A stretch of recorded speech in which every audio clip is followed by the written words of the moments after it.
Stacy's probably on with her phone too, right, Yeah, Stacy? yeah. I have to be able to hear and see, and I don't want any mishaps because That's mishaps have happened. not a problem. Good morning, Jamie. Good morning. How are y'all? Good morning, Good. Jamie. Good morning, everybody. Hi there. You're now the host, I Michelle. see that. Thank you. Hey, Fran. Hey there. Sorry, I was trying to get on and it kept saying installing updates. Please wait. Well, I guess it worked out just Okay. as well. But Stacy's going to give us an update when everyone gets on here. I don't know if y'all heard the news, and I had heard some of it, but boy, they've had a lot go on. Yes, I heard. I talked to Sharon yesterday. Okay, good. Is she gonna jump on? Because she said she would try She when I said spoke with her. that's what she said to me yesterday. She said, I will try to get on the call tomorrow morning. So we'll see. Okay. All right. Yeah. Yeah, y'all, our Tamara Stringer, she's been on a couple of calls before. She's been to a Yeah. couple of meetings. Our coworker, her son was killed. He was 22 years old in a car accident maybe a couple of Sundays ago.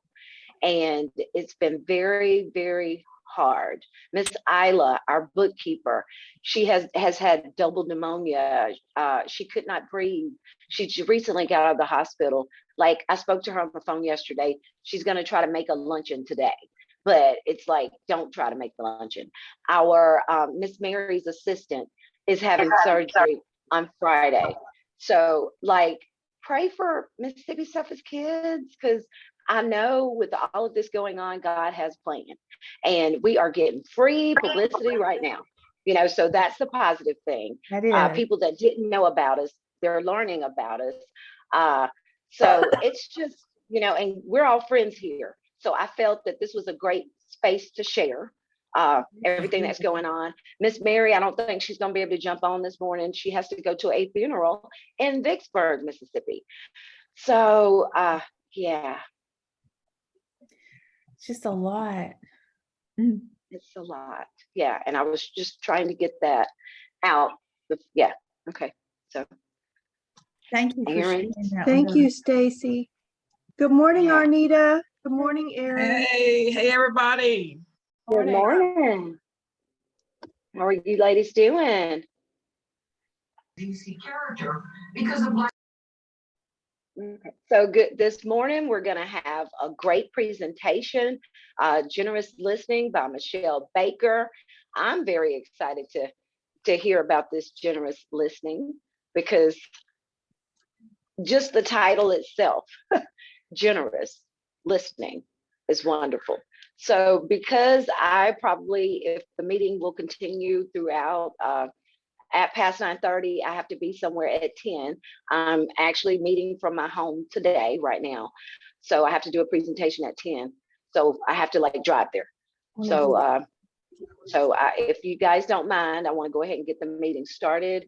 And with Miss Dr. Baker, could you give us the treasurer's report? Yes, thank you. Our Texas friends have finally apparently found the key to their mailbox, and they have cashed the check. So good for them. Our Yay. balance is $4,410.14. And we have our, Elizabeth, you may know more about it than I do.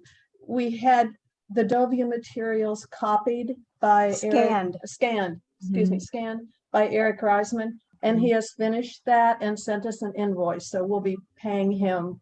And then we'll have to retrieve those materials and bring them back to Mississippi. So Well, since y'all have digitized everything, and that's such a beautiful thing, we had entertained the thought of handing the DOVIA information over to the archives, because they have a tremendous collection of clubs and groups that were important to our state. And since they are digitized now, I would be more comfortable if y'all wanted to donate them now, because in the past, I think they're like 75 years behind in processing. So if you don't easily get to grab your stuff when you donate, it's because they have so many wonderful treasures.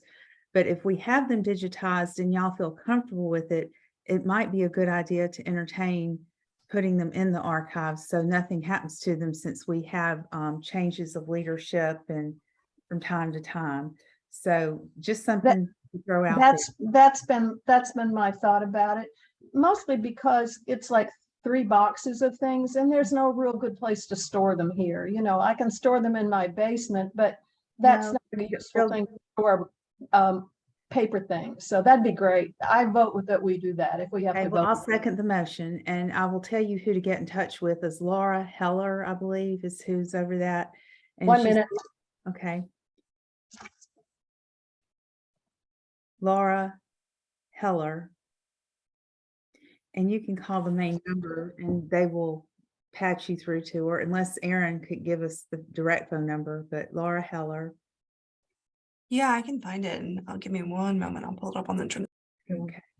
But she will meet with you probably in the donor room and look at it and see about taking it. So I will say she's very bad about answering her phone.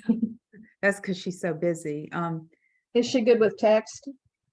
She is. Well, She's great with email, but I can get you. Email. email's okay. better because they have Both. to track all the emails for the archives. So that Will, would they want the paper stuff and the scans or just the paper? they will accept digital. So David Pilcher, actually Julie Dees, is that right, Aaron? Julie Dees is still in charge of digital. David Pilcher, when he was made head of that division, Julie took over his job in the digital archives. So he would Julie would take in the digital and because they do like having both. Oh, good. I would really rather have somebody have access to this rather than I just having. agree. I agree. I will tell you, my husband is on a board of a retirement community and it's a nonprofit. And there were so many records and files, and he was so concerned about what was going to happen because of people getting old, going off the board and all of that. But they put them in storage too, not at MDAH, but in, I think it's what they call the bunker somewhere. I don't know where they put them. The accidents happen, things get moved, people's experience tornadoes, and where are the records, you know? So that's a pretty safe building that you're in, Aaron. Nothing happens in that building. Like Fort Knox. Okay, that's the end of the report. I just wanted everybody to know the update about that. I think that's okay. Let me put that in. Okay, and a quick question, did you guys receive the minutes, Michelle, from last meeting? Because- I think that I remember seeing them. I think Jamie sent them. Honestly, I have a new job, so yeah.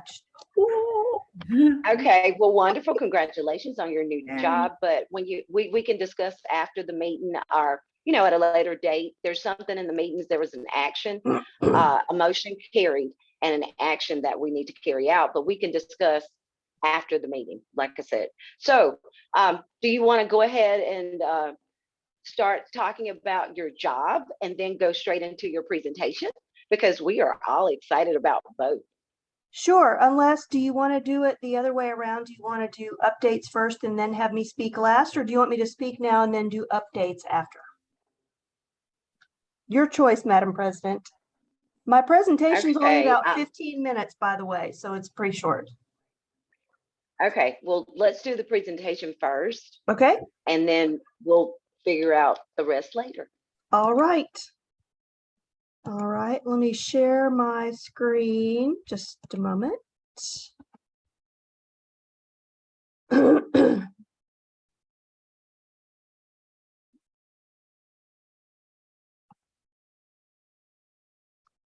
All right, can everybody see the PowerPoint?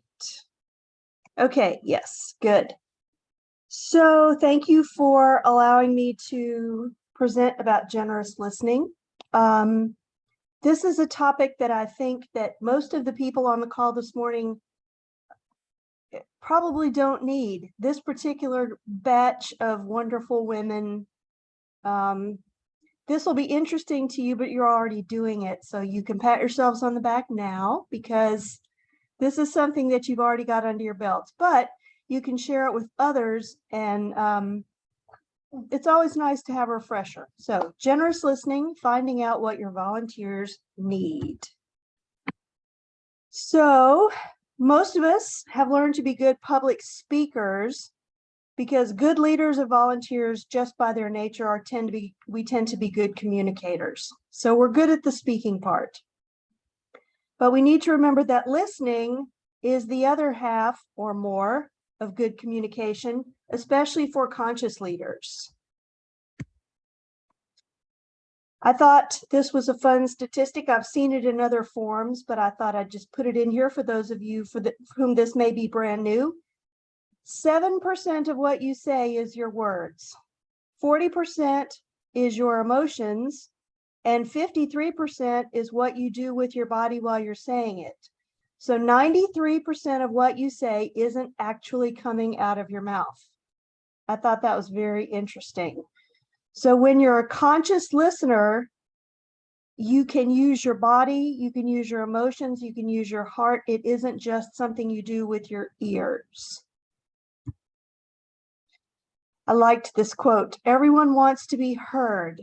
Listening opens the possibility to authentic human relationships. So we're going to talk just a minute about listening. Ordinary listening versus generous listening. Ordinary listening is what you do all day in the course of a day. You're listening to somebody else talk to you. Probably you're thinking about, oh man, I have 6 emails that I need to answer. I'm hungry. What are we having for lunch today? That new place is open down the corner. Yeah. Dang, did I remember to pick up my dry cleaning? In other words, you're doing everything but listening. Sort of, you've got one ear open, but the rest of your brain is thinking about other stuff. That's ordinary listening. Ordinary listening is focused on you yourself. It's about adding to the conversation, the back and forth of the conversation. It's based on things that have happened in the past by necessity, because you're talking about either something that's currently happening or something that has happened and you're trying to work it out, fix it up.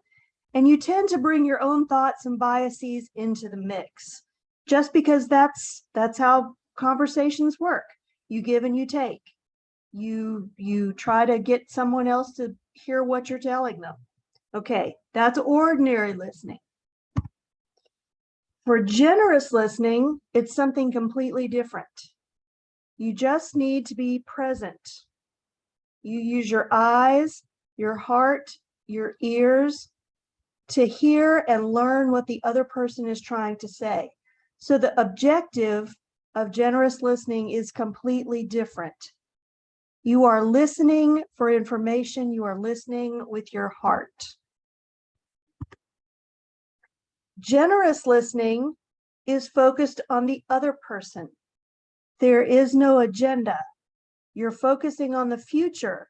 And because you didn't bring your biases into the conversation, all possibilities are available. You can hear what the other person is trying to tell you. Okay. So generous listening, again, it's being present. It's listening with authenticity. It's focusing on the other person. What it is not giving advice. It is not sharing your wisdom. It is not coaching. It is not listening with your ears while your brain is somewhere else, writing a grocery list. It is not simply waiting and planning what you're going to say when it's your turn to talk.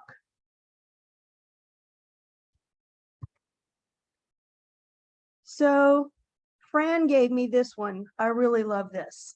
Generous listening is being interested rather than being interesting. You are interested in what the other person has to say rather than trying to be interesting to the other person and get them to like you, agree with your point of view, do what you're asking, take that meeting, respond to your email.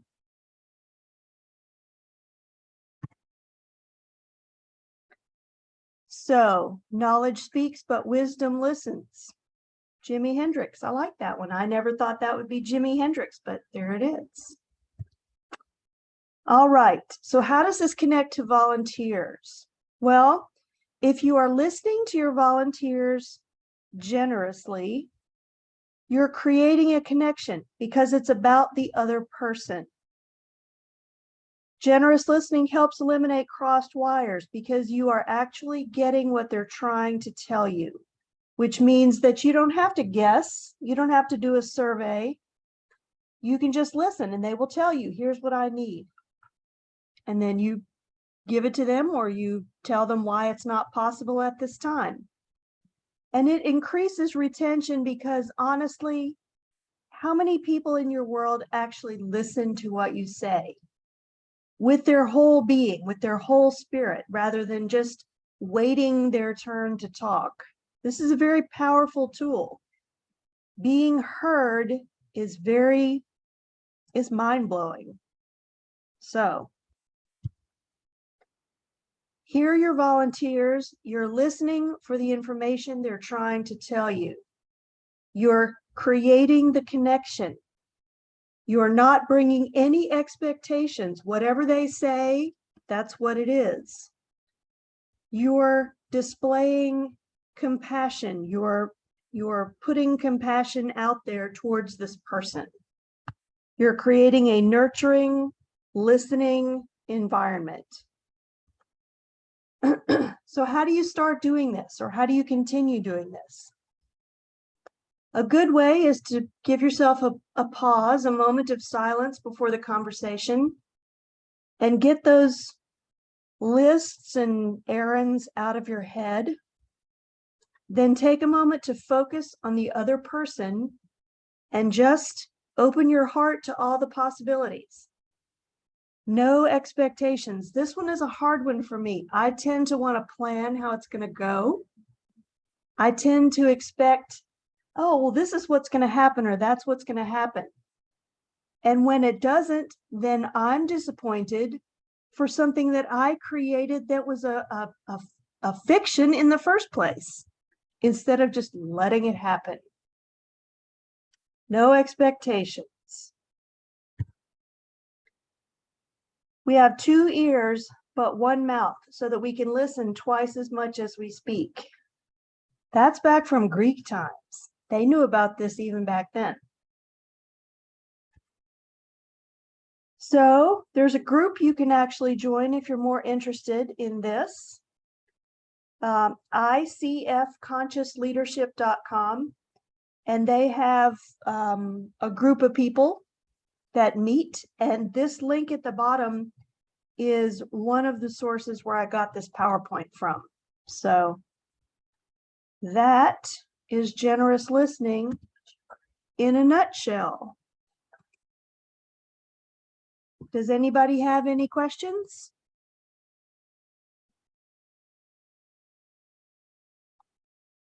I have a comment. Yes, ma'am. I really am glad you brought this up because it's so timely.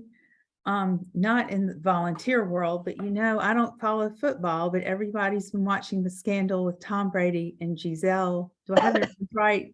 The pretty lady, Giselle, whatever. And she said, I want you to be more present.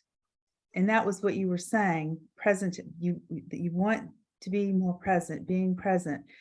And as far as the staffing and development cycle with volunteer engagement, this could be part of several of the steps of the cycle. But to me, it's with your evaluation and when you express appreciation, listening falls into that. And it's all about retention, like you said, because I know that when I've watched and people interact, whoever is supervising the volunteers, if they do not have time to listen about their little dog Elvis passing away, that makes a statement to them, like you don't care. And so you interested versus interesting. That, I think your mother nailed it. I just wanted to make that statement. I know y'all have all experienced that. But I thought the Tom Brady analogy was real good. It was so timely you said that. So Michele, the organization itself, is it definitely more non-profit driven as far as the members, or does it bring in other different industries as well? What's that? The organization that the link that you referred us to, if we were interested in joining the group, if it's strictly for nonprofits or is it for corporate or other industries? I'm just trying to get a better understanding of the makeup of the organization. I looked at that only very briefly, Sharon. Okay. I frankly was not interested in joining. So I didn't explore that very much, but I can easily share this PowerPoint or that link with everybody, and you are welcome to research that. Yep. I just know that I have been the recipient of generous listening a handful of times in my life, and it's a very powerful experience because most of our interactions are so quick. You know, it's not necessary to have generous listening when all you're doing is, you know, paying a bill or, you know, checking out at the grocery store or something like that. But maybe it is. Maybe it would be a good idea if you practice generous listening to everybody. Maybe it would change things a small bit if people genuinely listened instead of, see, here's the thing to me. Yesterday I was out, it was after I left you, Sharon, I went to the bank and I was watching because I was driving, but a man on his phone just walked right in front of me. So, I mean, people now aren't even able to not walk in traffic, you know? So who knows what would happen if people actually listened once in a while? They probably wouldn't get hit by a car. Well, I know I definitely appreciate the generous listening because I actually had someone to do that for me on yesterday, and it was a coworker, Tanya Mohawk, because I had so many things going on, and there's so many things going on with MTK, and literally, she's like, "Okay, Stacey, I'm going to take a moment. I'm going to listen to you," and her body language showed me, just like you were saying, the percentages and all. It all showed me that she was listening to me. And not only was she listening, she was not trying to give the advice or anything. But after I finished, she said, "Can I share something with you?" And I was like, "Yes." And she went and she got a book that was written. It was like a positivity, encouraging book from like the 1700s. And she read me a couple of quotes and we discussed those quotes. So, I mean, and after that, it really made me feel so good because she genuinely was listening. So, as Elizabeth was saying, this was very timely and especially for me. So thank you. You're welcome. There's another, I'll say a trick. It's not really a trick, but it's a technique that you can do. Again, something that Mom gave me that you do when you're working with people who have experienced trauma. And that's wait 30 seconds. Whenever the person you think they're done talking, wait 30 seconds.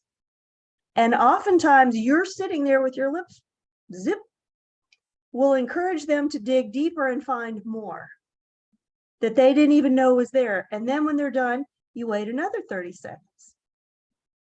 Oh, this works well with husbands too, by the way. It also works well if you are on, I can't discuss cases, but a federal jury. They finally allowed us to ask questions, and then I asked and waited 30 seconds, a minute, and some critical piece of information came out, and we just sat there and waited, and then more came out. That is the wait, and I'm not good at that. I usually just want to pick up and go, but boy, waiting, you get the whole story. They just get uncomfortable and it all comes out. So somebody wants to fill that conversational void, and they will tell you things. They will tell you things, and then they will spend the next 2 hours telling you how they didn't just tell you what they just told you. Pregnant pause. Yeah, Mom just said pregnant pause. Okay, guys, I'd like to add that I'm glad that this was a great presentation. Let me say that first. But I have a sister, and I talk to her at least twice a week. And she does not know anything about listening to me. So the conversation on the phone now is strictly her, this right here. It's all about her. And I'm like this. And I even told my brother, guys, I told my brother, you know, I do housework. I do, you know, like cleaning or whatever, but she's on the phone because it never stops. And when she say, Anita, did you get that? I'm going, oh yeah, I did. But so this right here, I'm gonna give her this actual link, and hopefully she'll click on it. And a lot to you night, guys. Oh my goodness, that's why I was smiling through the whole presentation. I was thinking about her. That's all I got to say about that.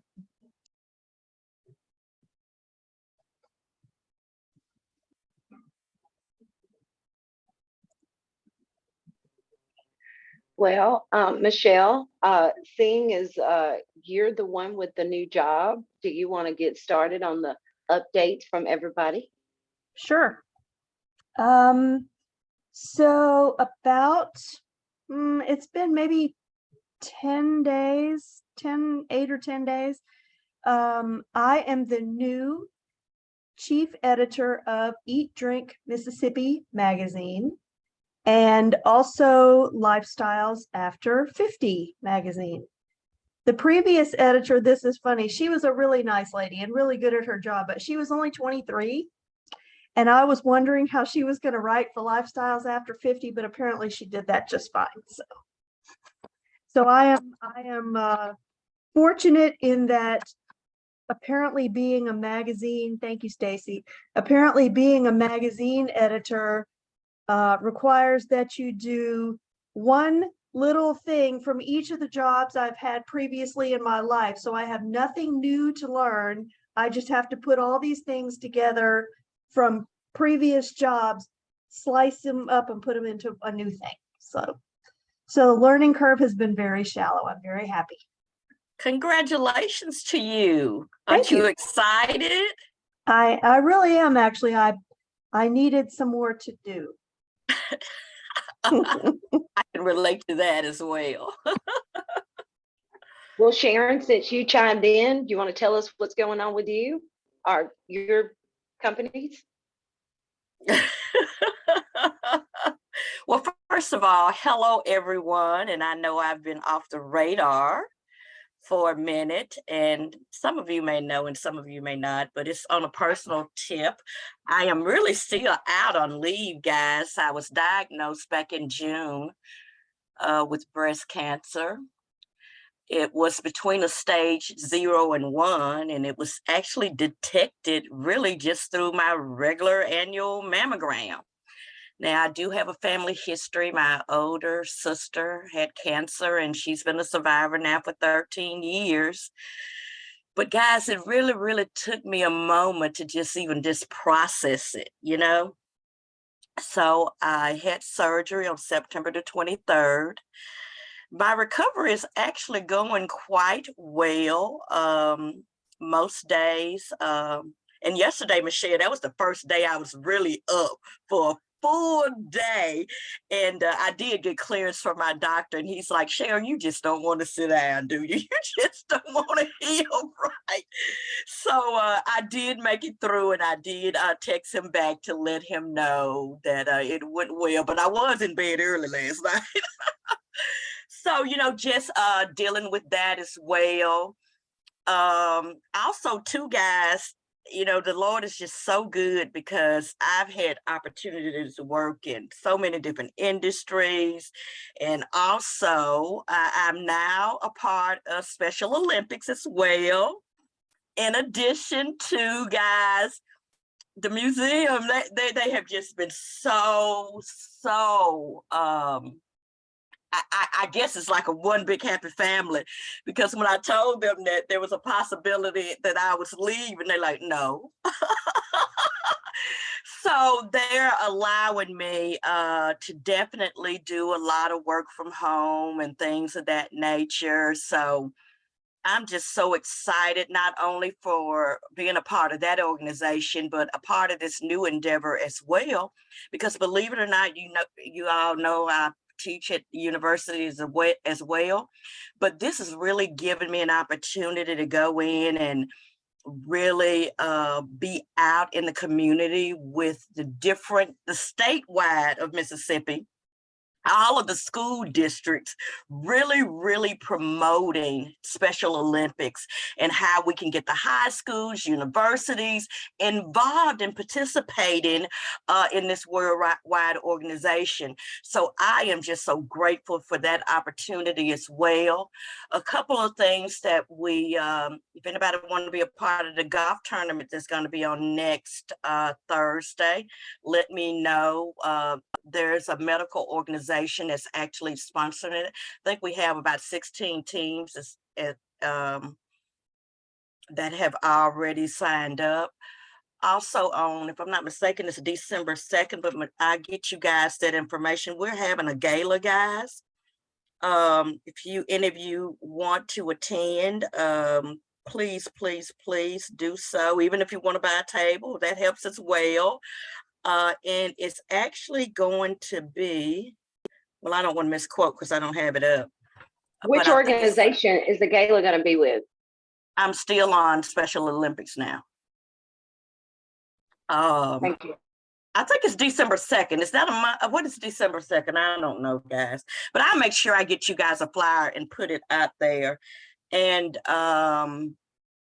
other than that, with that organization, I'm just out in the field a lot, really scheduling a lot of meetings and making a lot of calls now since I'm at home, just trying to get meetings set up for around the 1st of November and the middle of November and throughout this year, basically.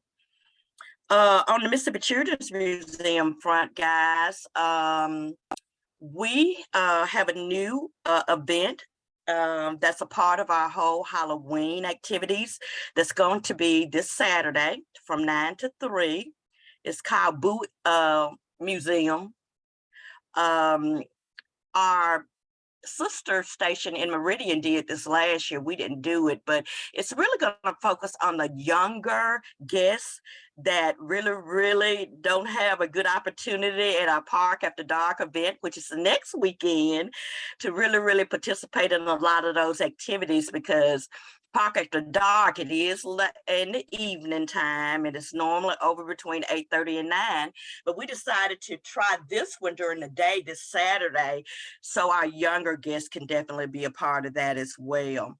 So let me know if you guys are interested in that as well. I did send you guys, I hadn't gotten a response, Michelle. No, last year. We're still taking donations, guys, for our candy and things of that nature. And a lot of the community, a lot of the volunteers, I do challenges with them as well. We definitely have enough for this event that's coming up on Saturday, but our Park After Dark event, which is going to be held on the 28th, which is a Friday, the Friday before Halloween, and that's from 5 to 9. Just if you could consider whatever you can do is greatly appreciated. I know last year we did support it, so once again, thank you guys for that as well. I was going to, I'm interjecting so I don't forget, because I'm over 50. I'll be profile in Michelle's thing. But I remember that we sponsored some candy last year. And I don't remember how much, but maybe we need to do that again, and maybe a tidbit more since prices are higher for everything. Hold on, because there's more than one organization needing candy. So okay, let's hear it all. That's what I'm saying. Let's hear everybody before we make that decision, Elizabeth, if that's okay. Okay. Whatever you guys decide, whatever is going to be highly appreciated. Really. Well, I'm glad Stacy stepped in and said that, so we can make a full swing motion. Okay. Good deal. So that was it for me, guys. Hey, Jamie, you want to tell us what's going on with you guys? Yeah, so we are heavy in event season. We had the Sanderson Farms golf tournament that Canopy was a whole sponsor of. So we were out there for that with the PGA. It was a lot of fun. And we also just had our big butterfly ball, which was next level, phenomenal. We raised like, I think right at $420,000. So it was a really good fundraiser for us. We had a 5K the week before that for our new school. And then we have another golf tournament coming up in November. And we also have an event at, I think it's the Wolf Den in DC with Microsoft. They're having like a big fundraiser and we're the beneficiary of it. So our whole team will be going to DC in 2 weeks. As of right now, I'm not going, which I'm really thankful because I have a baby. So I don't want to be away from her. But we're heavy in event season and fundraising. So volunteerism has kind of, my focus has had to shift to like event mode rather than working on our volunteer system. Still in the process, like I talked last time about trying to get our volunteers just on the right track and kind of reshaping the whole program. So more to come in that regard. That's it. Wonderful. Sounds like exciting things have happened and exciting things are happening and will happen. So that is wonderful, Jamie. Congratulations on that 400,000. Oh my gosh, we got to get together because I need to find out what y'all did to raise that much money. That was wonderful. Miss Knight, do you want to tell us about what's going on with you? Can you guys hear me? Can you hear me? Well, I've been away from DOVIA for a minute because we have been evolving in different areas in our organization, and this is what we're doing now. We always had a summer program, guys, but we're trying to go year round. If we meet the children at least once a month, we're doing something. So this is our new, if you guys can see this, I'm gonna go slowly. This is our new initiative under Project Elevation, and it's called Look, Listen, Learn, and Lunch. And what we do here, guys, is we have extended our what we do into not just performing arts, but we do the culinary arts now. We do the visual arts, we do the performing like we used to do, like we always have done, and we do the creative arts, meaning that we're taking them to either museums for visual. We had just last month a cooking class with the children with the Mississippi State Extension Service here in Holmes County. They enjoyed that. They actually made pizza, guys, the actual dough, the sauce, everything that goes with pizza. They did the salad, and they actually did their salad dressing. Mind you, we had about 4 volunteers there, and we could not participate. It was all for the children. It was so much fun. They had a great time. Really, I think I had more of a great time because I'm a big child. I'm a big kid anyway. So that was one of the workshops for the culinary. So this month, guys, we're going to do a performing art, oh my God, event. And let me tell you now, I cannot pronounce this, but tomorrow, and I'm sorry, Saturday, we're going to Ballet Magnificent. Did I say it right? Yeah. In Jackson. Because I'm gonna tell you guys, everything that we do with these children, it's nothing in Holmes County that has venues like this. So we have to take them to the venue. And this initiative right here, we have a campaign going, and we had it for like the last, going on 2.5 months, because we're trying to get our own band. We have to rent bands to take these children to places, and we have been doing a good job since the summertime. But now we're doing it year round, and we're going to eventually get our own band one day. With this campaign that we have, we started about 2 months ago, and we got $3,100 to the date. So y'all just pray for us that we're gonna eventually get our band. And I'm just excited about it. We are excited for you. It's exuding out of you, the excitement. And I just want to ask a question. You're looking for a van. Have you guys had an opportunity to reach out to a couple of car lots? Because sometimes you're a 501c3, they will donate it. And you know, we're getting close to the end of the year. I would suggest you reach out to some of these car lots and just ask, because the only thing they can do is say yes or no. Yes or no? Yes. Okay. Well, I'm glad you did mention that because I'm still pretty much new with all of this. So, and I will reach out to her, and I'll let you guys know the outcome, the update if that happens, or when it happens. No, when it happens. And thank you, So Stacey.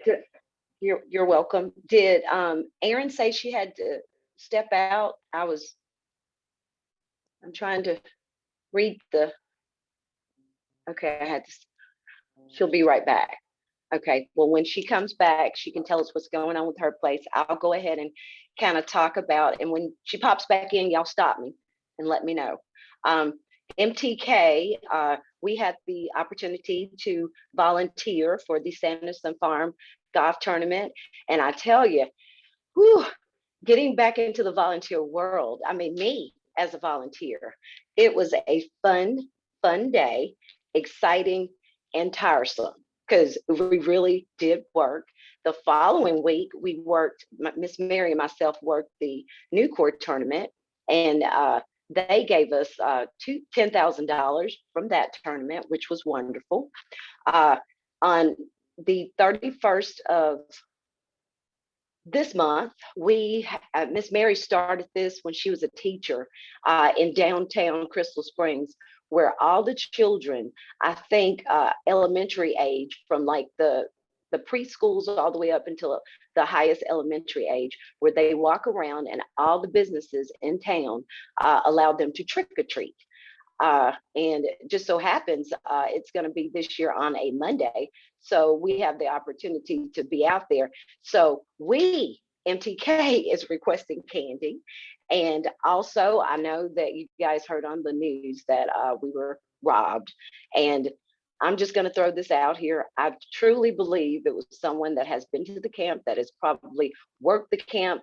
We do lots of tours because we want people to know about Mississippi Stuff is Kids, but somebody just doing a tour isn't going to know about all the, because we don't take them to where the tools are or where, all the big equipment is. So in my opinion, but that's just Stacey's little opinion, they do have the investigators working on it, and hopefully we'll be able to figure out who did it, and hopefully, as Tanya was saying, they will turn themselves in or at least give us back our stuff. But we have had folks calling, asking what they can do. And of course, what they can do is give money and help us replace some of these items. And because we are all new to all of this, I'm just going to tell y'all, the numbers on all of like the serial numbers, we didn't have all of that stuff. I mean, we had it on some of the items, but we didn't have it on all of them. So it's going to be a problem. Like when they take it to the pawn shop or whatever, we wouldn't be able to figure that out. But it's not my job, nor is it our staff's job to do that. It's the investigators' jobs. So we'll let that happen. Another thing that's going on, Tamara Stringer, who is my coworker, her son was killed 3 weeks ago. So we've had to deal with that and been under so much pressure dealing with it. She came back to work on Monday, and she basically works 2 to 3 days a week. But just losing your child, we know that we've been all taught that the children go before us. So it has affected our entire staff.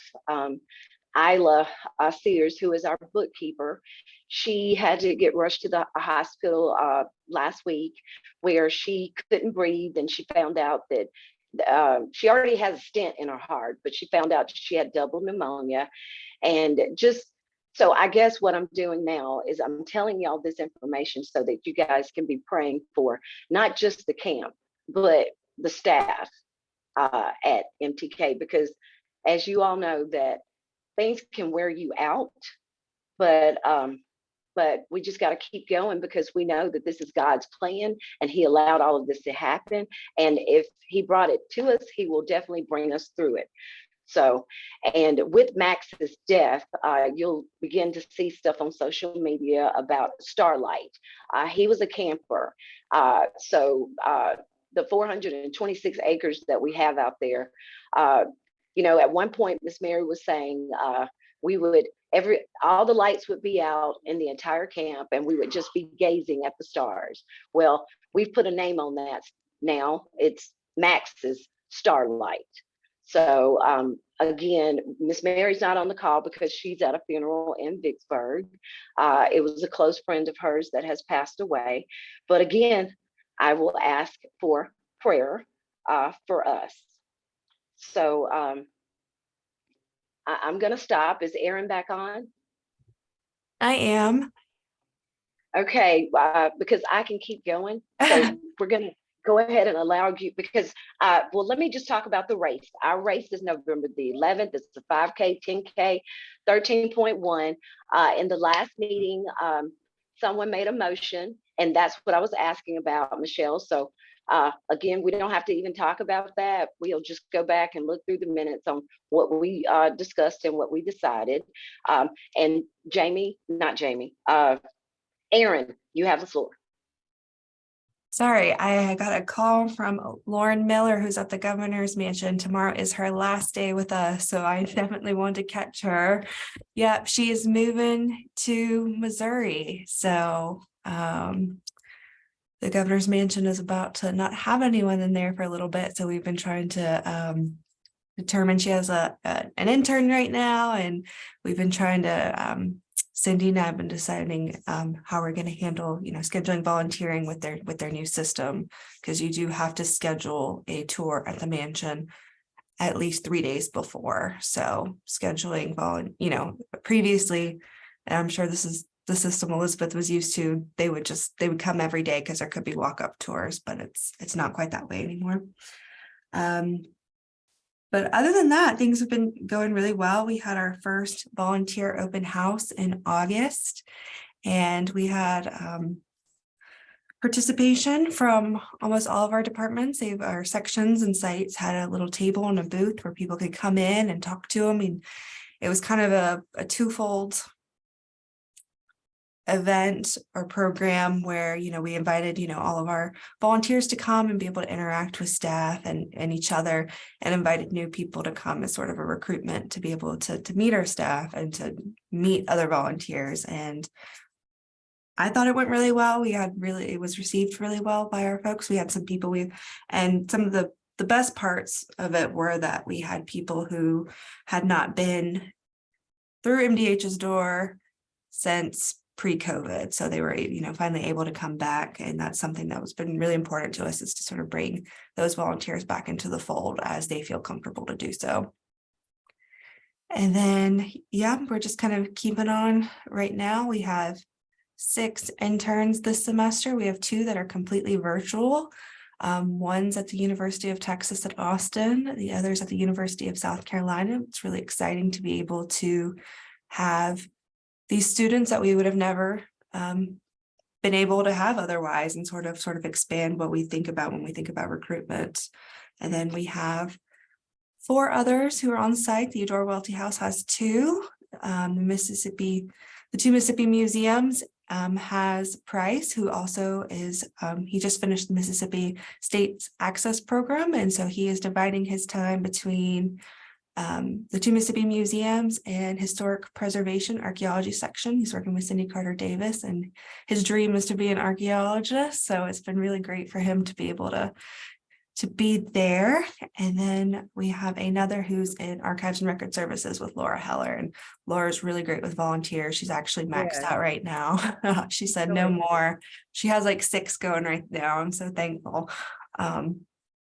And then, we've had some staff turnover at the 2 Mississippi Museums that we're kind of working through, but we have a volunteer intake session today, and we have 11 people RSVP'd for that. So it's going well, I think. Yep. Well, if I could, that is well done. I just want to say that I'm so proud of you, Erin. And I also want to ask if y'all, I'm just reminding, we are still recruiting interns and volunteers at the state capitol. I told them I would put the bug in your ear if you know of someone who wants to intern or volunteer there. But Erin, you're doing a great job. Thank you. I'm really happy about that. And 2 guys, we're still looking for a director of development. We have a guest services, and this is at the Children's Museum. Director of Development, guest services, and we do still have our after-school program there. So we're looking for after-school counselor and an after-school teacher as well. So if you guys know of anyone that's interested, those are some opportunities that's out on the website, MississippiChildren'sMuseum.org. Scroll all the way to the bottom under careers. Well, it sounds like there is lots going on with everybody, and everybody is busy, busy, busy. So I will just make this statement: restoration in the name of Jesus, because oh my gosh, because I know how I feel. I can, that we can all feel overwhelmed. So it just sounds wonderful to hear everybody so excited about all the duties and all the things that are happening. Go ahead, Michelle. So I heard at least 2 organizations say that they need candy for some sort of an event. Arnita, did you say that you needed candy? Did you say that? Or was it? No. Stacy and Sharon. Okay. We don't need anything. No, they don't need them. So DOVIA has made a donation in the past, Madam President. Would you like us to do that again to those 2 organizations? Please. Thank you. Okay. I don't remember how much we did last time, but since we have 2 this time, what if we did 2 $75 donations? So 1 to each. Does that seem like I'm making that amount up? So if that's too much or not enough, y'all should just say it. No, that number is fine. Thank you very much. Whatever you can do, Michelle, we're always appreciative. And send it Organization to, as well. Send it to the Children's Museum and send it to MTK. Is that what you want? You want checks? Okay. Absolutely. Yes, please. I will put those in the mail today. Okay. Should Right. have them in the next day or I 2. need to vote on it. Oh, yeah. Fran said probably because that's a money thing, we should vote on that. So that's a good idea. Yes. I move Thank you, that Treasurer. I move that we make 2 $75 donations, 1 to Mississippi's Toughest Kids and 1 to Mississippi Children's Museum. So total $150 to be dispersed today, October the 20th. I'll second your motion. Great. Everybody in favor, raise your hand. Aye. Okay. All right. And do we have any nays? Okay, Madam President, it sounds like motion is carried. Those checks will go in the mail today. Thank you so Okay, much. and organization. because I need something to post, I will tag Dovia thanking you for the $75 donation for candy. And then hopefully when other people see it, which we've had some donations, but y'all know how this goes. Yes. Mhm. Where's that envelope? Oh, one last thing. Okay, Jeff Good, y'all know he does this every year, the 12 days of giving with the gift cards, and he picks 12 organizations. So that starts on Monday at 8 a.m. and it'll end at 5 o'clock on Halloween on the 31st. So with that being said, I am begging, not only asking, I am begging for you guys to vote for us daily. Starting on Monday, it'll be on our Facebook page and our Instagram page. All you have to do is just click on that link and just vote, because you can vote once a day. So I'm just putting that out there. I don't know if your organizations are doing this. No one said anything, but I do know that our organization is doing it. So please vote for us. I may shoot you a text daily and say, hey, have you voted today? Please don't be offended. It's just me being your friend, because if the shoe was on the other foot, I would do the same thing, because y'all know we are an entity that supports and encourages each other. You give Miss Mary a big hug from all of us, okay? Y'all been through a lot, Stacy. I will. I will. I All will of see you. her at 1 Big o'clock today. group hug. Y'all been through too much. All of you. Yeah, yeah, that's why I don't, like I said, I'm not afraid to ask for prayer. I'm not afraid to, talk about it, because that's where the problems come in, I feel like, because Patrick Ellis has been, oh, so wonderful, because, he's a meteorologist, but yet he will just, he has a platform, a social media platform, and not only the social media platform, but even at his job. He mentions us all the time. And not only did he mention us, he was the person that sent someone down there to interview Tanya the other day, just as soon as it happens. So it's just good to have friends in the state of Mississippi, the hospitality state. And Aaron, I was listening at you saying the opportunities that you guys wouldn't have had. And you are totally correct. The opportunities that we have with even this meeting today, being able to be on on the internet, or being able to do the Zoom, things are just great, but we can't, I guess they're great, but sometimes they look bleak, but we can't look at the bleakness. We know that there's a light at the end of the tunnel. And I'm done preaching, get off my soapbox. I'm sorry, y'all. Shut me down. Somebody pull my coat down.